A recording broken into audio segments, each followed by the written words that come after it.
एक जंगल में एक कालू कौवा था और वो बहुत मेहनती था।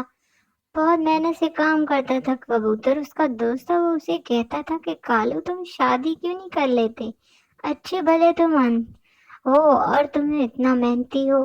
तुम ये देखो कि मेहनत करने वाले कभी हार नहीं मानते। तुम शादी कर लो, तुम बहुत अच्छी जिंदगी गुजारोगे। कालू कौवा सोच में पड़ गया। फिर उन्हीं चिड़िया से शादी कर ली।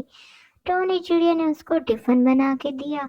काम से जब वो थक हार कर खाना खाने लगा, टिफिन खोला तो क्या देखता है कि टोनी ने उसके लिए नूडल्स बनाकर भेजी हैं। वो तो बहुत खुश हो जाता है। वो देखता है कि वाह, क्या बात है टोनी की, उसने मेरी पसंद की बनाई। वो आता है शाम को और टोनी को कहता है तुमने बहुत अच्छी नूडल्स बनाई थी, मुझे बहुत अच्छी लगी।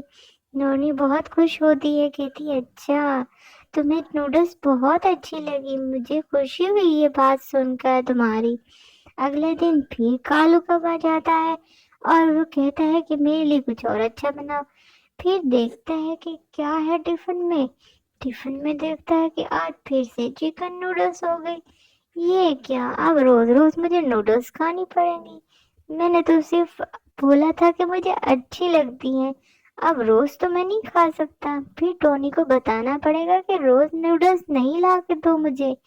टोनी, आज फिर तुमने मुझे नूडल्स दे दी, तो मैं क्या करूं, मुझे एक नूडल्स ही बनाने आती है और मैं कुछ नहीं बना सकती, इसलिए मैं तुम्हें नूडल्स ही ला के दे देती हूँ। ओह, तो तुम ऐसा करोगे, तुम जो है ना आज मेरे लिए कोई मीठा ही बना दो।